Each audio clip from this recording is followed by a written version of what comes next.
Hi everybody, we're here with Josh O'Neill from Beehive Books, and since Trillian and I are doing our own Kickstarter about making a book, we thought we'd talk to Josh about some of the incredibly successful books that you've done. That's very kind. Thank you, Kyle. It's great to be here. Yeah, can you tell us about a couple of the books that you've done in the past?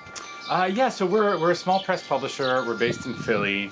We do a mix of art books, some historical monographs about different artists. We do a series called Illuminated Editions where we take classic fiction and publish new sort of art book format illustrated editions of them. And I brought a few things I can show you guys. Yeah, please do. Interested. This is, so we're very interested in strange and interesting formats and things that you can do with publishing that are a little bit off the beaten track. This is part of our series of historical monographs. This is the second one we did. Wow. It's called Madness in Crowds. It's about an artist from the early 20th century named Harrison Cady, who was an illustrator and cartoonist and designer and a million other things. He was just a incredibly productive commercial artist from starting in the 1890s going into the 1960s. And the fact that there's something on the other side of the window. Yeah. Yes, but it's not just a window. It is actually, because Cady's work is so detailed, we really focused on his massive world-building illustrations. We included a removable magnifying glass. That's amazing. so you can really zoom in and see the detail of some of this work. So certainly one of the things, you know, that we're interested in, we'll talk about this when we talk about our stuff, is like making something so much better than anyone else has done before. And so, Yeah, something unique and beautiful. Yeah. And so the printers, they were just able to do that, add the magnifying glass? Yeah, we have some great printing partners we work with, and you know, we had to go through a number of rounds of proofs and get it right and make sure like the foam was working and you could remove it and put it back without wearing the thing out. Yeah. But they did a fantastic job and they kind of made it easy. And I just love little touches like this where you have a little guy popping out. We try to have a little guy popping out wherever possible. I love that. It's like a children's pop-up book. Yes. There's a surprise behind every corner. So this is embossed and it has foil. Yep, this is foil blocked and embossed. Wow. We work with a designer, Paul Keppel, at Headcase Illustration, who's designed several books for us now, and he's just absolutely amazing. And he did this when he's done all of our monographs so far. And the quality of the slipcover is just astounding. Yeah, isn't it amazing? It's a work of art by itself. It's just so much of that is Paul and Headcase. Like, they understand materials in such a deep and tactile way. It's unreal. incredible. And these reproductions are really good too. I noticed you have some like copies of originals here. Did you do these photographs too? So the authors of these were Dennis and Violet Kitchen, who are father and daughter, and Dennis is an old friend of mine, and you know, Violet I've known since she was a kid. And Dennis is a huge collector of Harrison Cady work. So he's got a ton of originals, a ton of newspaper tear sheets, a ton of magazine covers. He's got a huge archive of Harrison Cady work, including both originals and reproductions. So the core of this book came from Cady's collection. I mean, came from Dennis's collection. But then we also tracked down absolutely everything we could find, from museums to collectors to dealers to any place we could find original Cady work or tear sheets that we had never seen before. We made a gigantic archive of Cady artwork, of which this book only represents maybe 15%. Like there's probably almost, you know, not 10 times as much as this, but close to it. Wow. So that's always one of the challenges, especially when you have an artist like Cady who worked for such a long time. There's too much work to publish in a book. We included a 3D print of one of my absolute favorite Cady illustrations, The Road to Wealth. Which, so there are glasses if you're our viewers somewhere? At home, when we ship it, we put the slip glasses in there. If you put on your 3D glasses, you should be able to look at them. Yeah, we have a pair inside. We do. And a little sticker. And a sticker. Wow. Yeah, so this is amazing. This is inspirational because this is, I love your colophon there. That was designed by Coin-Op Books, who are good friends of ours, who are amazing cartoonists in their own right. And I really love your font choices here. It all makes sense. That's all Paul. He's a genius. He's just like the best there is at what he does. So this is super inspirational. How did you get Thank this off you. the ground? I mean, it was the second of these monographs we did. The first one was about an artist named Herbert Crowley. And I've known Dennis for many years. He's a good friend. He's really kind of a mentor to me. He's a publisher also. He taught me a lot about how to publish books. And we've known we wanted to do a book together for a really long time. And I love Harrison Cady, and then I realized Dennis has this huge collection, so it just became an obvious thing for us to do together. Dennis is also an amazing historian. And then his daughter Violet is like a brilliant author in her own right. And now the next monograph we're doing is actually just written by Violet. Oh, wow. And it's about Boris Artseybashev, who was a Russian illustrator, also from the early 20th century. That's embossed too. Yeah, and I love like this sort of tipped on, like this is like a glued on piece of paper. Oh, okay. Yes. So you have this It kind has of the texture. yeah. And when does that come out, Violet's? I don't know about the actual release date. We're trying to wrap it up by the end of this year and then release it sometime next year. We don't have it on the schedule Oh, yet. something to look forward to. Yeah, I'm excited about that one. Yeah. Artseybashev is amazing. He did all these illustrations of like these humanoid machines, like factories with giant gnashing teeth, and like technology coming to life in like the 30s and 40s, and really amazing stuff. I love how you've made a piece of art about art. Yes. Yes, but we're just trying to live up to the content. You know, we're trying to create something that's a fitting home for this beautiful, beautiful but work. it's an artistic process to just experience the book. You know, it's like each layer of it is an art form of its own. No, that's kind of you to really say. beautiful. I appreciate it. We really love putting these things together. And speaking of like fitting content, like I think the Kickstarter that I know you for the most is the Dracula Yes. book, which is like the most Immersive. like idea for Dracula.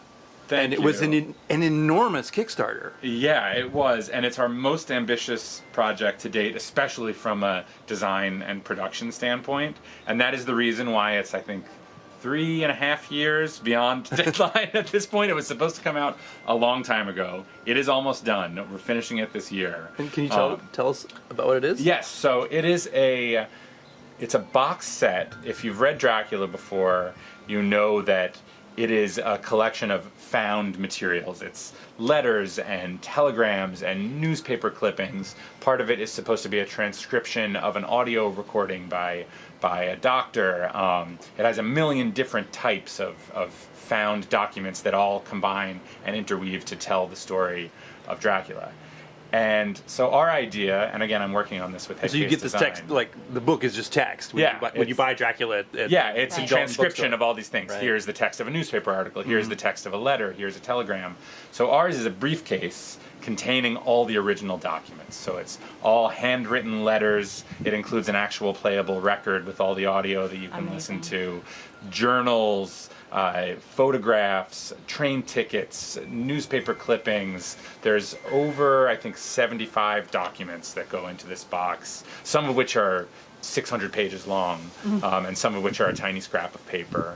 We have, maps of London and Transylvania that have been marked up by the characters. We have 16 different calligraphers who are working on the project. We cast them like it's a theater piece. They're all playing different characters.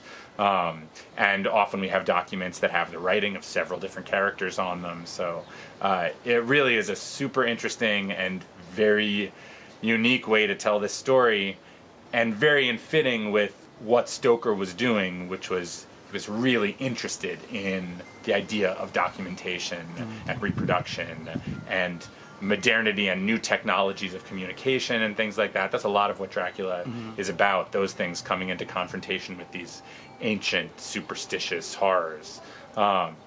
And so it's just a new way to explore the text, and it's been so much fun to work on. It's so exhausting to work on, and it has nearly broken us as a company, but we're going to do it. And thankfully, we raised a lot of money on Kickstarter, or we would be out of money now. Yeah, I mean, you're such a perfectionist. Just hearing about the detail you're putting into every aspect of it. Well, the problem is we set a high standard with the first handful of things that we did for the box set.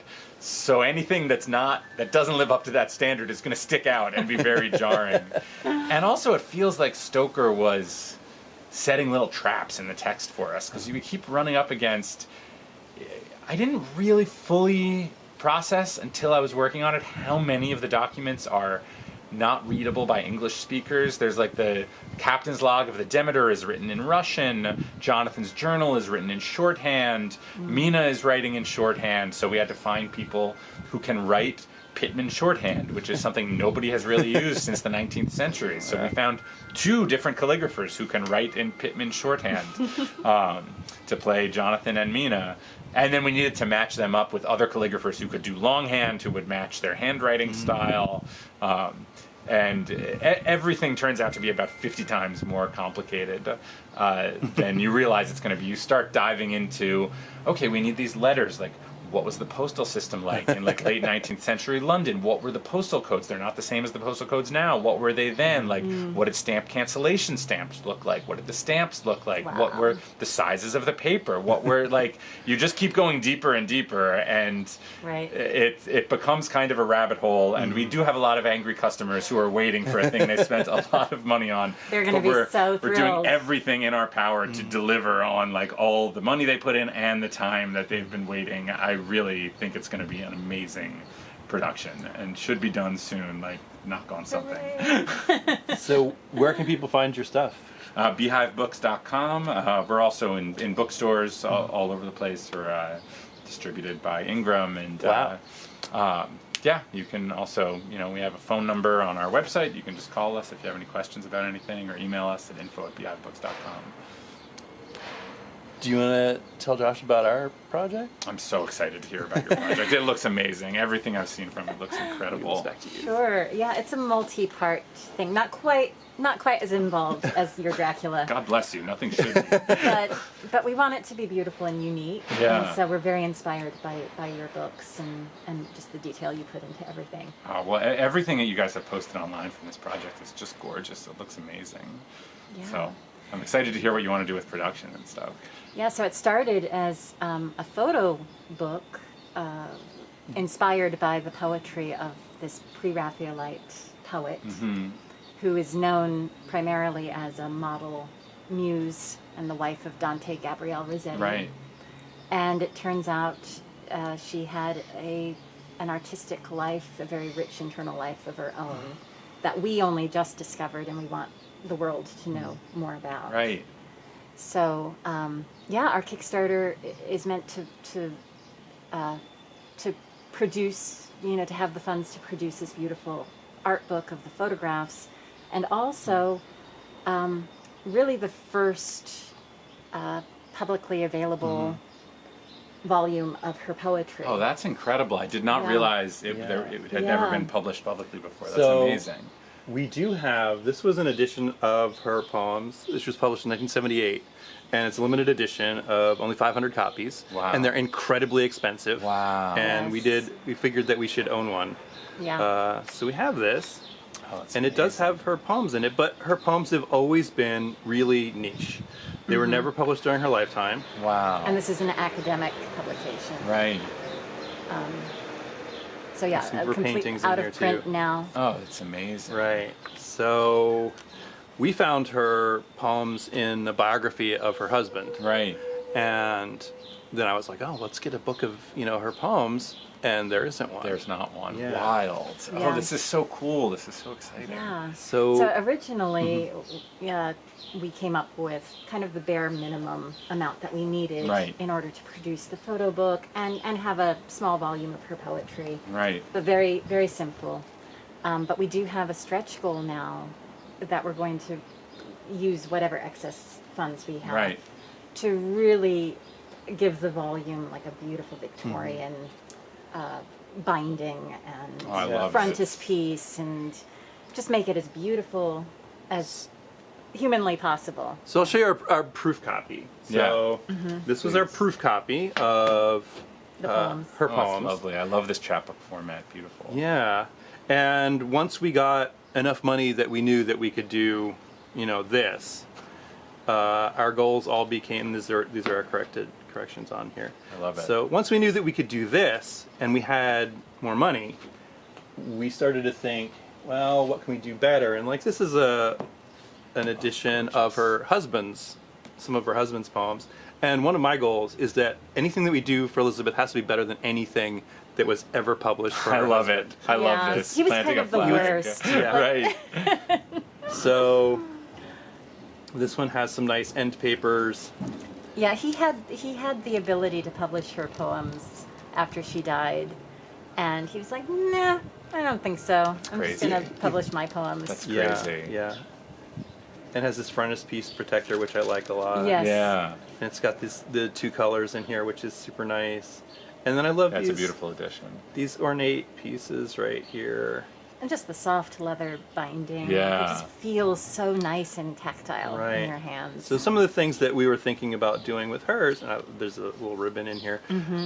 With hers were some inlay like this, some gold inlay, and possibly gilt edges. Yeah. I have a good comparison. Ooh. This is from, we did a tarot deck a few years back, and we did this little book that goes with it. That's it's actually beautiful. pretty similar in Yes. terms of Yeah. construction. Right. So I love this, and so there's some debossing. in Yes. Yeah. here. So one of the things that we're thinking of was a debossed photo right in the middle, because we do want to put some of our pictures on here too, because it is our one of our projects. Yeah. This is really nice looking. And I love this right here. Yeah, the ribbon. I love the format also. I love these small sizes. Yeah. Even though Beehive does a lot of gigantic books, I love tiny books. Yeah, just the idea of the pocket edition Yeah, where you can take it on the right. train with you. Yeah, or exactly. sit in the park. I heard somebody say make the photography book that you want to own, Yeah. and I realized that photographers always want to have a coffee table book. They always want to have a gigantic book. But I have a lot of gigantic books, and I don't have a lot of room on my shelf. Right. And we wanted to make. So I was like, well, we'll make a small book, and so this is the proof of our photo book. Oh, lovely. So these are photos that we did that were inspired loosely by Elizabeth's poems, because we were Yeah. reading her poems at this time. We were in London. We were in London for a month working on this. And if you want to flip through that, Yes. you can see what it looks like. And obviously And there are also 5 of her poems in this photo book I as love well. this. So you can read some of the poetry and then also journey. Photos are gorgeous. Just beautiful. And these aren't literal interpretations of her poems. They're just like the scent of somebody's perfume after they walked through a room. Right. If you've been reading Elizabeth Siddal's poetry, which was deemed too sad to be published Oh my God. after she died. That's like the best advertisement I can think of. Read the poems that were too sad Yes. to be published. Yeah, so if you read Elizabeth Siddal's 16 poems that were too sad to be published and then take a bunch of photos in London, they might look like this. Yeah, this feels about right. Oh, Or yours might be gorgeous. completely different. It might be. Yeah. It's this idea that that we want people to read her poems and then see how they're affected by them. Well, I love this idea of artists reacting to artists, pulling something that's meaningful to you from the past and making something contemporary with it. Yes, and the poems themselves feel so modern. Yeah. And I think the fact that they weren't readily available makes them even more immediate. It's like, Right. discovering the secret that has this potency to it. Yeah. And Rossetti himself said that all of his work began as an idea from somebody else. And I think that's true a lot with artists. Right. That, that you hear a record or you see something, and that affects you. And then the last thing that we're doing, because we want people to have these poems, is we're making this little zine too. I love it. And this is so you can get our book and you can get her poetry book for yourself, but you can also get a bunch of zines to give away. Oh, I love that idea. So you can be a Victorian poetry pusher. Oh, amazing. And you can cut the pages. Yeah, I Because already they cut the come- pages in that one, but You've already cut the but it's done in two 16-page signatures. Oh, so they come They untrimmed? they come Yes. uncut. Brilliant. Yeah. Brilliant. You You can guys know what cut you're doing. Yeah, and it's not so precious that you can't just write notes. And, Yeah. Right. Yeah, you yeah, know, yeah. like That's such mark them up. a as you lovely want. idea. Yeah. Oh, it's so creative to And come then up with some of- this as a way to really just get her work out there in the most accessible format Yes. possible. I love this. Yeah. So we're at that stage now in the Kickstarter where we're over our initial goal. Yeah. And we're just seeing, how nice we can make the poetry. Yeah, and like what special Yeah. projects can we do? It's amazing. Right. What, How can we what embellish image it? to choose for the frontispiece, and whether there should be illustrations in the middle as well. Yeah. How much space we have. Yeah. Oh, all really that. interesting. This is such beautiful stuff. I cannot wait to see where you guys land. Thanks for joining us. Yeah, thank you so much. Anytime, Yeah. please. It's a pleasure to sit with you guys. And thank you for joining us. Yes.